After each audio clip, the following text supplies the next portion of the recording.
여러분은 혹시 바람을 손으로 잡아보셨습니까? 목사님이 주일 아침 무슨 바람 잡는 얘기 하시나 그럴지 모르겠습니다만 한번 생각해 볼 만한 질문이에요. 바람을 잡을 방법이 있을까? 왜 이 질문을 드리냐 하면 예수님께서 성령을 바람에 비유하신 일이 있기 때문에 그렇습니다. 오늘 본문 요한복음 3장에 보면 니고데오와의 대화 속에서 예수님이 이렇게 말씀하십니다. 8절에 바람은 불고 싶은 대로 분다. 너는 그 소리를 듣지만 어디서 와서 어디로 가는지 모른다. 성령으로 태어난 사람도 이와 같다. 헬라 말에서 성령이라고 하는 말, 푸뉴마라고 하는 단어인데 바람이라는 뜻이 있어요. 그래서 성령을 바람에 비유합니다.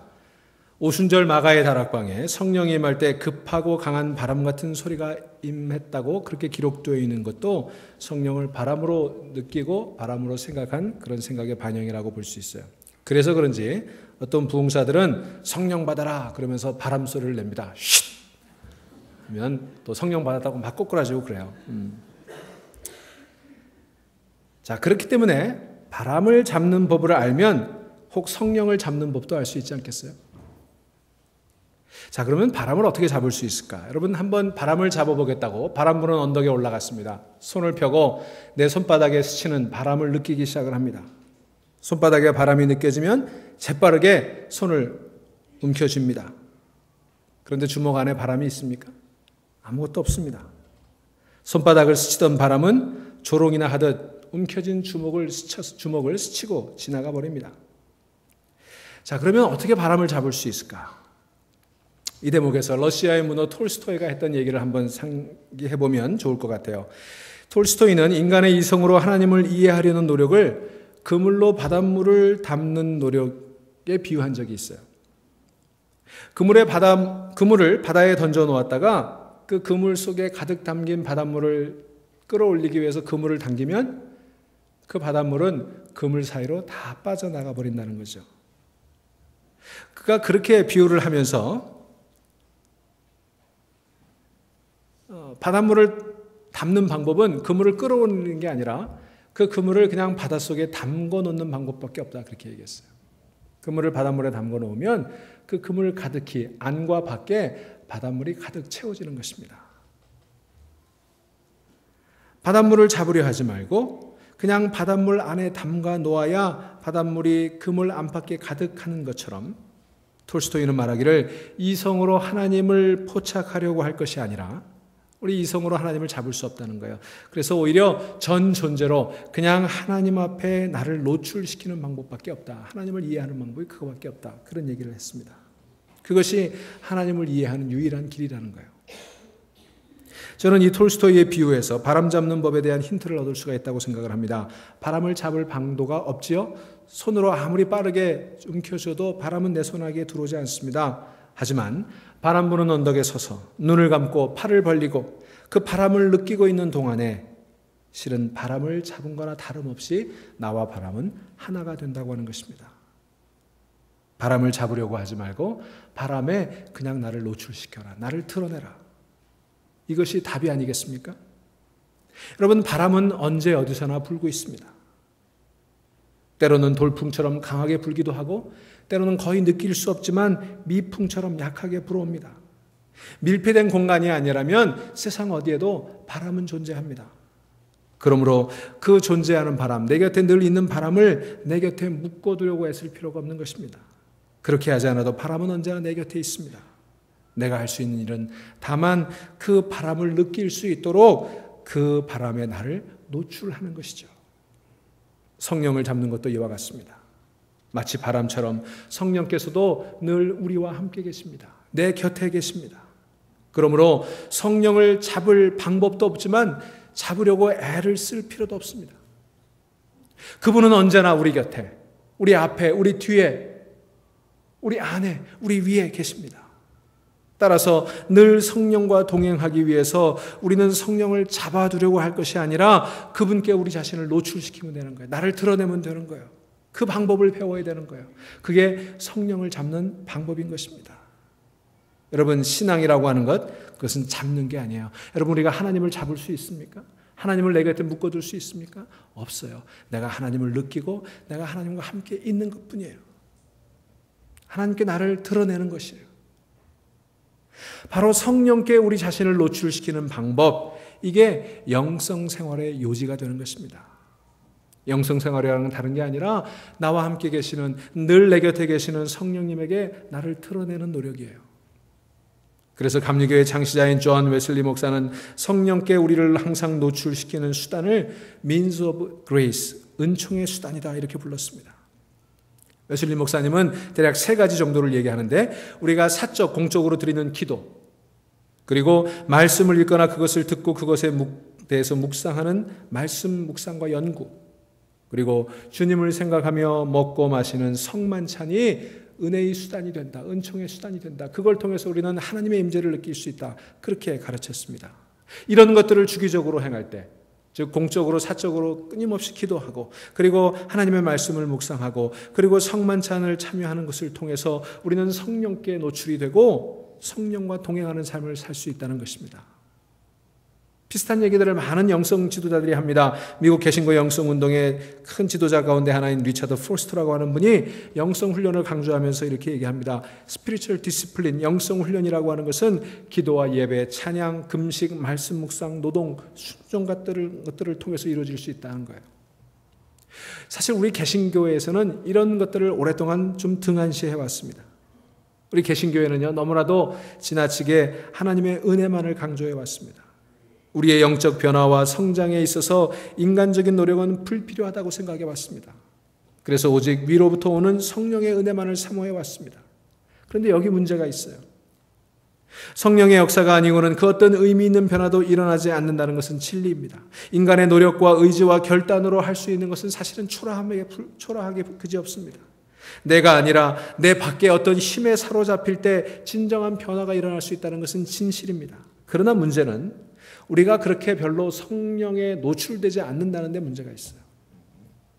노출되기를 꺼리는 사람들이 있다는 데 문제가 있습니다. 어떻게 해야 되는지 몰라서 성령님께 나를 노출하지 못하는 사람들이 많다는 거예요.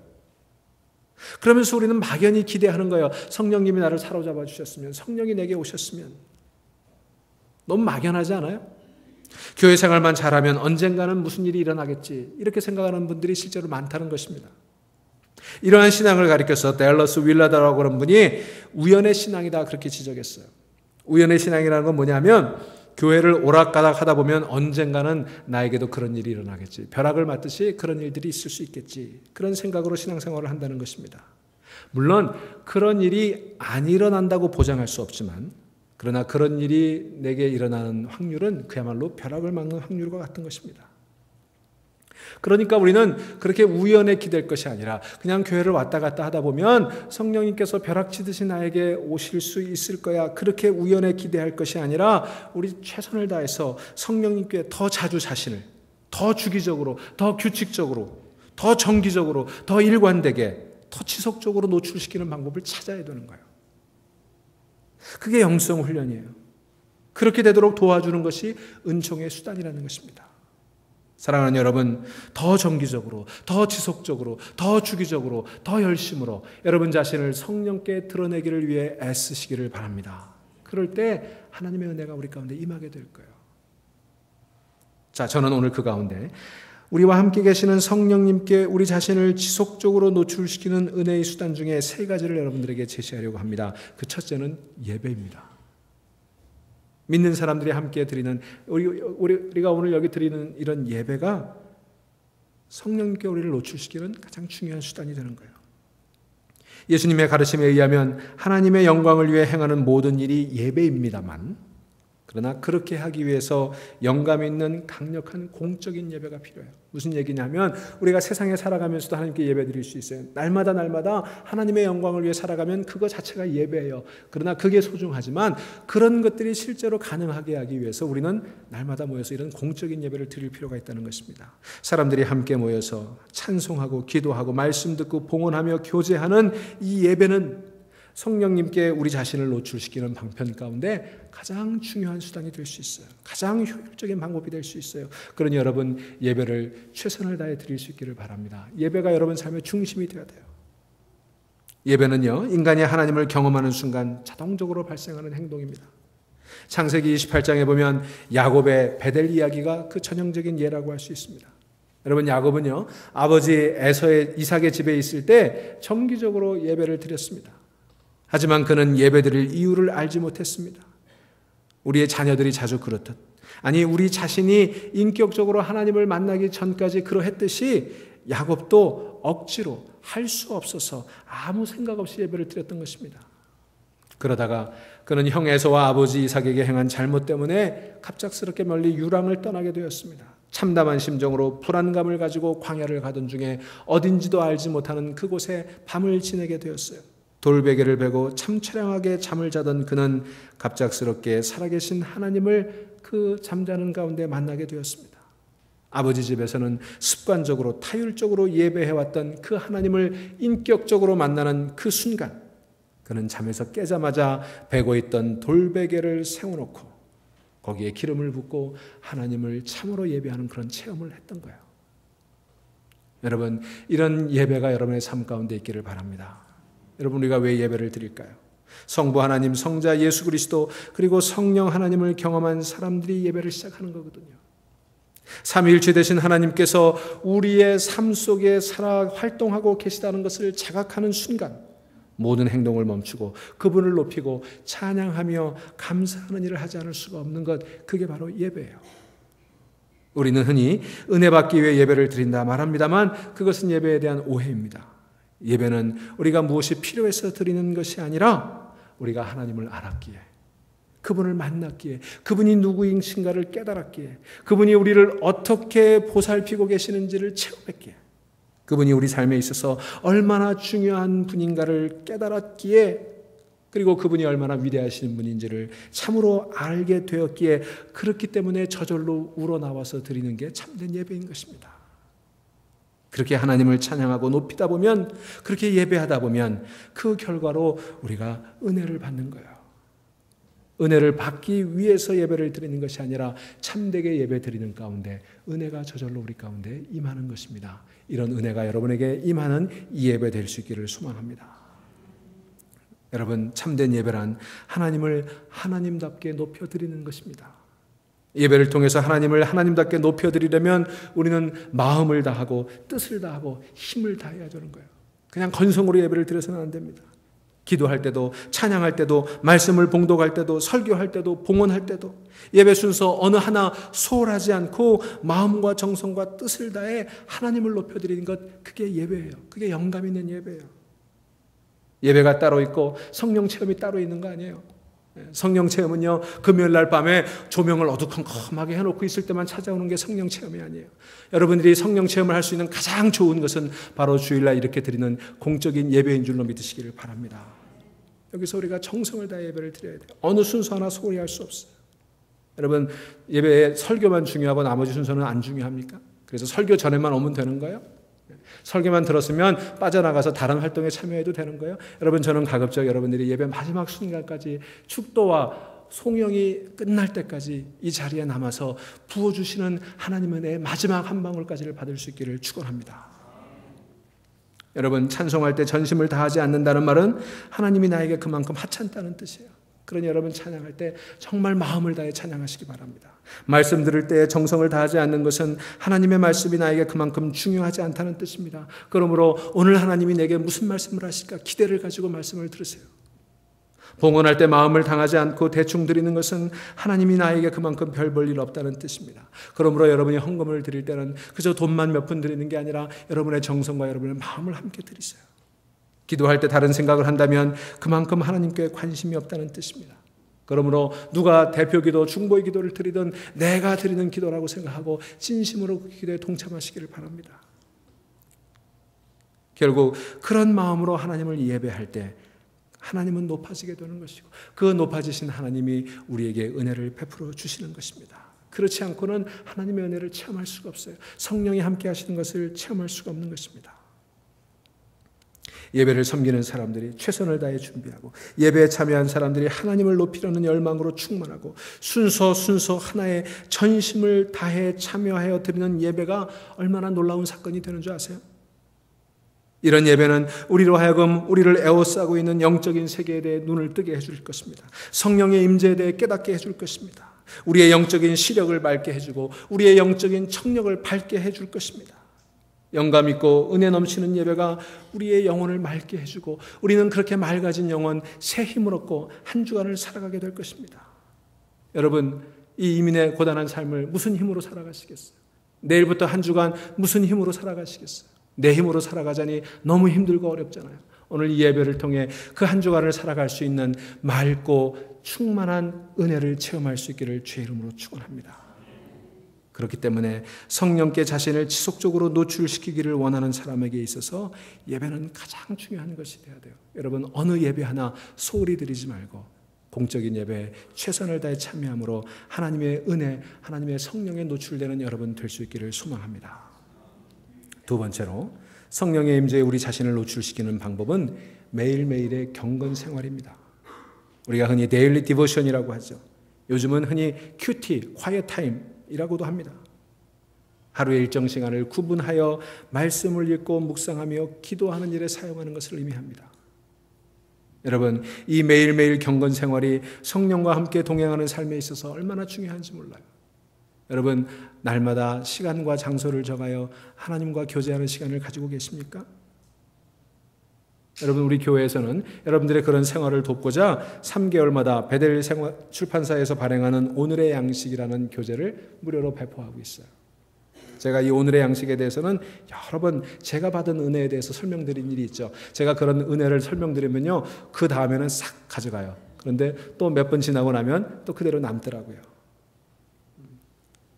오늘의 양식 말고도 많은 교재들이 있습니다. 인터넷에도 있고요. 또 스마트폰 앱에도 많은 교재들이 있어요. 서점에 가도 이런 영성생활을 도와주는 교재는 많이 있습니다. 특별히 저는 이 오늘의 양식 교재가 참 좋아요. 개인적으로 많은 은혜를 체험했어요. 그런데 이 오늘의 양식과 관련해서 여러분들에게 부탁드릴 일이 하나 있어요. 여러분, 오늘의 양식 가져가시면 제발 화장실에는 가져다 두지 마세요. 가끔 신방 가보면 오늘의 양식을 화장실에 두신 분들이 있어요. 목사님, 저는 화장실에 앉으실 때도 이렇게 책을 읽습니다. 여러분, 그거는 그렇게 좋은 방법은 아니에요. 여러분의 육체적인 건강을 위해서도 좋지 않습니다. 왜냐하면 오늘의 양식은 성경 말씀을 읽고 묵상하고 기도하도록 안내하는 책이지 그냥 그 책 자체로 충분한 건 아니기 때문에 그래요. 그냥 한번 읽어보고 마는 그런 책이 아니에요. 나를 하나님과의 깊은 교제로 안내하는 책이지. 그러니 여러분, 그 책을 화장실에 두지 마시고 여러분 서재 책상 위에든지 아니면 골방이든지 여러분이 기도하는 그 시간에 사용할 수 있도록 거기에 두시기를 바랍니다. 그리고 오늘 양식 옆에는 꼭 성경책이 있어야 돼요. 여러분, 오늘의 양식을 보시면 제가 가져왔습니다만 여기 그날 읽을 성경 구절, 또 그 성경 구절을 묵상한 좋은 글이 있어요. 그리고 간단한 기도가 여기 있습니다. 근데 많은 분들이, 저도 그럴 때가 종종 있는데 그냥 여기 있는 글들만 읽어요. 이 글도 참 은혜롭고 좋은 글이지만 이 글을 읽자고 이 책을 만든 건 아니에요. 하나님의 말씀을 묵상하기 위해서 안내로 드리는 글이에요. 그래서 이것만 읽지 말고 여기 있는 성경 말씀을 읽어야 돼요. 여러분, 가장 능력 있는 것은 성경 말씀이에요. 설교도 아니에요. 책도 아니에요. 이 하나님의 말씀, 이 66권 성경이 우리를 변화시키고 우리를 새롭게 하는 능력의 말씀인 줄로 믿으시기를 바랍니다. 저는 종종 어떤 분들에게 오늘의 양식이나 또는 다른 여러 가지 영적인 교재를 통해서 성경 말씀을 따라 읽어갈 때 그때그때 자기에게 맞게 말씀하시는 성령의 임재를 체험한 분들의 이야기를 듣습니다. 지난밤에 고민하여 잠을 설친 바로 그 문제에 대한 답을 다음날 아침에 말씀 가운데서 발견하는 그런 경험, 여러분, 그런 경험을 한번 해보시기 바랍니다. 마음 한편에서 용서하라 용서하라는 음성이 들리기는 했지만 여러 날 동안 그 음성을 무시하고 지냈는데 어느 날 때가 늦기 전에 용서하라 그 말씀을 읽고 그리고 찾아가서 용서를 구하고 또는 용서하게 되었을 때 느껴지는 그 감격, 누구를 만나서 위로하고 싶은 마음이 들었는데 도대체 무슨 말로 어떻게 위로해 줘야 될지를 몰라서 말 주변도 없고 방법도 몰라서 그냥 전전긍긍하고 있을 때 대화를 하는 중에 아침에 읽은 그 하나님의 말씀이 떠올라서 그 말씀을 나눠줬더니 그 이야기를 듣는 사람이 참 위로를 얻고 참 용기를 얻었다면 얼마나 기쁘고 감격스럽겠습니까? 그런 경험들을 하게 되는 거예요. 여러분, 그 예들은 이루 다 말할 수가 없어요. 제가 제 개인적인 경험도 여러 차례 말씀드리지 않았습니까? 이렇게 매일 하나님과 사귐을 나누게 되다 보면 우리는 항상 성령께 노출되게 될 것이고 그 성령께서는 우리의 삶을 변화시키시고 우리의 삶을 새롭게 하실 것입니다. 그러니 여러분, 날마다 하나님의 말씀을 읽고 묵상하고 하나님께 기도하는 경건 생활을 습관화하시기를 바랍니다. 이 오늘의 양식도 좋고 다른 교제 여러분들이 갖고 있는 것도 좋고 마치 바람 앞에 자신을 노출시키듯 성령의 임재에 자신을 완전히 노출시키는 성령의 체험이 여러분 가운데 있기를 소망합니다. 세 번째로 성령께 항상 노출되어 살아가는 방법은요, 소그룹을 통해 영적인 사귐을 나누는 거예요. 많은 사람들이 이렇게 함께 모여서 여기 공적인 예배를 드리는 것이 우리에게 영적인 충전을 줍니다만 그것으로 끝나서는 안 돼요. 그것으로 충분하지 않습니다. 적은 수의 성도들이 정기적으로 모여서 자신들의 영적 생활에 대해서 대화를 나누며 서로 격려하고 위로하고 기도의 제목을 놓고 기도하는 위로의 작은 공동체가 필요해요. 특별히 우리 같이 이렇게 이민의 삶을 살아가면서 가족들과 떨어져서 또는 가족의 점점 붕괴해가는 그런 시대 속에 이런 가족과 같은 영적인 공동체가 우리에게 꼭 필요한 거예요. 여러분 한번 생각해 보세요. 우리 세상에는요 참 모임들이 많아요. 이민사회에도 모임들이 얼마나 많은지 몰라요. 저도 여기 애틀랜타에 오니까 무슨 교회 모임, 목사님들 모임이 그렇게 많은지 모르겠어요. 여러분 아마 사회에서 많은 모임들을 가지고 계실 거예요. 취미하는 모임도 있고요. 사교 모임도 있고 연구 모임도 있고 어떤 이념이나 가치를 추구하는 모임도 있을 것입니다. 같은 고향 사람들끼리 모이는 향후에도 있고 동문들끼리 모이는 동문회도 있고 뭐 가끔 띠가 같은 사람들끼리 모이는 띠 모임도 있어요. 용띠 모임, 말띠 모임. 그런데 여러분 그 모임들, 세상에서 있는 많은 모임들 가면 재미도 있는 것 같고 즐거운 것도 같지만 정말 그 속에 마음을 깊이 열어놓고 함께 기도하고 함께 격려하며 삶의 길을 함께 걸어가는 도움을 얻을 수 있는 모임들이 얼마나 있으세요? 그런 진지한 모임들이 하나라도 있습니까? 그런 모임들 참 재미있는 것 같고 가면 편안한 것 같지만 그런 모임들 속에 발견되는 공통적인 특징이 있다면 누군가의 편대로 참을 수 없는 비상성이에요. 막연한 거예요, 막연해요. 성령께 항상 자신을 노출시키고 그분의 능력에 사로잡혀 참되고 거룩하게 살아가려는 사람들이 함께 모여 서로 자기의 이야기를 진솔하게 나누고 서로의 이야기에 귀를 기울이고 함께 식탁을 나누고 서로를 위해 기도하고 함께 울어주고 함께 웃어주는 영적 사귐이야말로 오늘 우리 시대에 절실하게 필요한 모임이 아니겠습니까? 사실 우리는 이 피상적인 모임에 물렸습니다. 개인주의적인 삶에 찔렸습니다. 우리는 군중 속의 고독 가운데 아주 지쳐 있습니다. 우리는 한풀이씩 정치 이야기나 남의 험담이나 늘어놓는 수다에 지쳤어요. 여러분 한국 사람들은 모이면 왜 이렇게 정치 얘기를 많이 하나요? 교회에서도 밥 먹을 때요 보면 뭐 한국 정치를 다 들었다 놨다 그래요. 여러분 우리가 정치에 관심을 가져야 되고 정치에 참여해야 되고 정치를 위해 기도해야 됩니다만 여러분 뭐 그런 그 신문 여담식의 이야기 뭐 그거 가지고 그렇게 어울리지 마세요. 여러분 연예인들 이야기 재미는 있지만 뭐가 그렇게 중요하다고 모였다면 2시간 내내 연예인들 얘기를 하세요.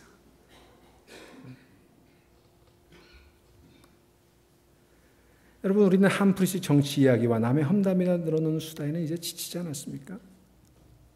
우리 마음을 지치게 하는 천박한 유흥에 이제 멀미가 날 때가 되지 않았어요? 이제 우리에게는 좀 다른 종류의 모임이 필요하지 않습니까? 우리에게는 다른 종류의 사귐이 필요한 거예요. 교회 안에서 만나는 그런 소그룹, 목장이 아니고는 이런 모임을 경험할 방법이 별로 없습니다. 목장을 통해 그런 진지한 사귐에 익숙해질 때 우리는 다른 만남까지도 그런 영적인 만남으로 끌어올릴 수가 있는 거예요. 혹시 여러분들 가운데는 그런 영적 사귐이 필요 없다고 느끼시는 분이 계실지 모르겠습니다만 그런 분들은 제가 묻습니다. 혹시나 자신의 내면을 열어 보이는 것이 너무 두려워서 그런 건 아닌지 한번 돌아보세요. 사실 가장 위험한 일은 나에게 남을 드러내 보이는 거예요. 위험이 있어요. 그죠? 내 얘기 쉽게 하면 뭐 어려움들이 있는 게 사실이에요. 그렇기 때문에 만나는 모든 만남을 피상적인 수준에서 가져가려고 하는 게 우리들의 유혹이에요. 그냥 여기까지 적당히. 그래서 자신의 내면을 두터운 문으로 철문으로 가둬두고 거기 자물쇠를 단단히 채워두는 사람들이 얼마나 많은지 몰라요. 여러분 물론 그게 편안하고 안전합니다. 경험적으로 보면 그렇게 하면 상처받을 일도 별로 없는 것 같고 신경 쓸 일도 별로 없는 것 저도 압니다. 하지만 여러분 궁극적으로는 그것이 스스로를 유폐시키는 길이에요. 그러니 진지하고도 유쾌하며 친밀하고도 배려 깊은 영적인 사귐이 우리에게 필요합니다. 그런 사귐만이 우리를 성령의 임재에 노출시켜 줄 것입니다. 우리의 영성은 예외 없이 밝을 때가 있고 어두울 때가 있습니다. 충만할 때가 있고 처져질 때가 있어요. 그렇기 때문에 서로 영적인 리듬이 다른 사람들끼리 함께 모일 필요가 있어요. 내가 영적으로 낮아졌을 때 영적으로 충만한 누군가가 나에게 기운을 줄 수 있지 않습니까? 누군가가 영적으로 굉장히 침체했을 때 또 영적으로 강건한 내가 도움을 줄 수 있지 않겠어요? 그렇게 서로 맞물려 가면서 서로를 인커리지해 가면서 그렇게 영적인 리듬이 다른 사람들이 주기적으로 모여 영적인 교제를 나누게 되면 성령의 임재에 더 많이 더 자주 나를 노출시킬 수 있게 되는 것입니다. 그러므로 여러분 목장 모임을 비롯해서 교회 안에 있는 여러 가지 그런 소모임들에 열심히 참여하기를 부탁을 드립니다. 21세기 목회의 가장 중요한 화두 가운데 하나가 바로 이 소그룹 목회예요. 한 달에 한 번이 아니라 더 자주 만나시기 바랍니다. 더 깊이 만나시기 바랍니다. 목자들께서는 그 모임을 정말 영적으로 열려있는 깨어있는 모임이 되기 위해 더 많이 애쓰시기 바라고 목장 식구들께서는 그 모임에 기쁨으로 참여하시기 바랍니다.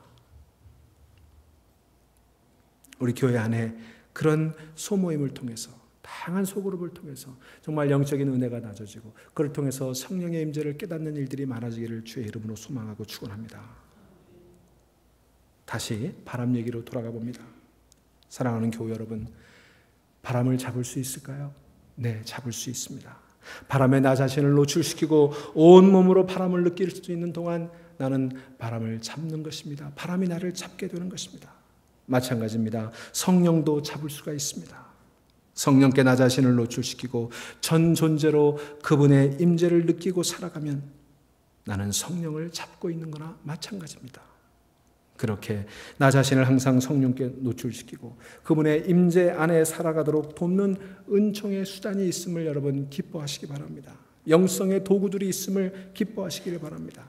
공적으로 드리는 예배, 홀로 하나님과 매일 나누는 경건의 시간, 그리고 믿음의 식구들과 함께 나누는 사랑의 교제, 이런 것들을 통해 여러분 성령의 자신을 노출시키시기 바랍니다.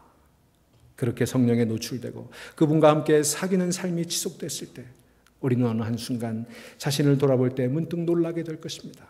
별일이 없었다고 생각했는데 지나온 과거를 돌아보니 자신이 몰라보게 달라져 있는 것을 발견하게 될 것입니다. 하루하루 조금씩 성령께서 나를 새롭게 빚어가고 계시는 것을 발견하게 될 것입니다. 그것을 깨달을 때 문득 우리 안에 두려운 마음이 압도해올 거예요.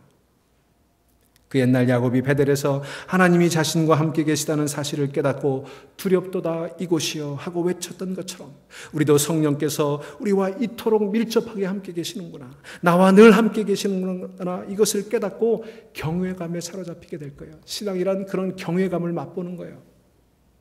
이 세상이 경외로워 보이고 모든 생명이 거룩해 보이고 인생이 신비로워지는 경험을 바로 그때 여러분 하게 될 거예요. 하나님이 저 먼 나라에 나 계시는 줄 알았는데 바로 옆에 계시고 내가 사랑하는 이곳, 내가 발딛고 있는 이 땅이 바로 하나님의 나라임을 깨닫게 될 것입니다. 그것을 깨달았던 야곱이 창세기 28장 10절에서 이렇게 얘기합니다. 바로 이곳이 하나님의 집이요 바로 여기가 하늘에 이르는 문이로구나.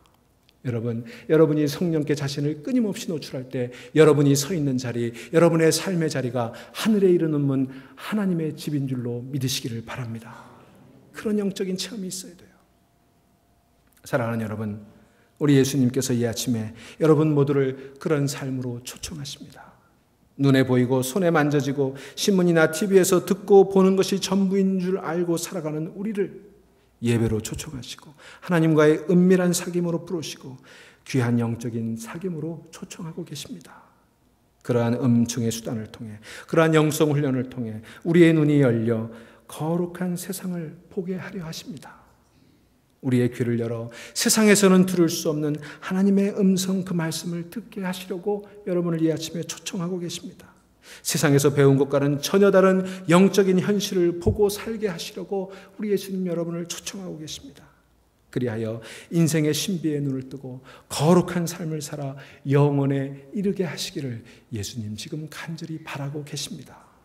사랑하는 성도 여러분, 이 예수님의 초청에 응해보지 않으시렵니까? 이미 그 초청에 응하여 그렇게 살고 계시는 분 더 열심을 내보시기 바랍니다. 혹시 아직도 충분히 그렇게 하고 있지 못하시는 분 더 열심히 해보시기 바랍니다. 혹 주일 예배 참석하는 것이 전부였습니까?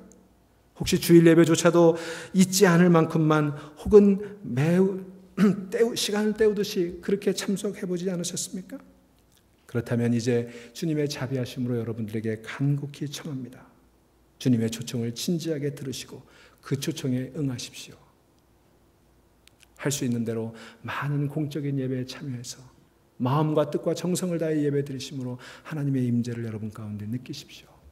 날마다 하나님의 말씀에 자기를 열어 그 말씀을 묵상하는 가운데 주의 음성, 세미한 음성을 들으십시오. 그리고 깊은 영적인 사귐을 통해 성령에 사로잡혀가는 새로운 삶의 체험을 할 수 있게 되기를 바랍니다. 오늘 이 아침 그렇게 우리를 초청하시는 주님의 초청을 들으시고 아멘으로 응답하시며 바람 느끼듯 성령의 임재를 여러분의 온 몸과 삶으로 느끼는 이 아침 되기를 주의 이름으로 소망하고 축원합니다. 우리 다 같이 묵상하십시다.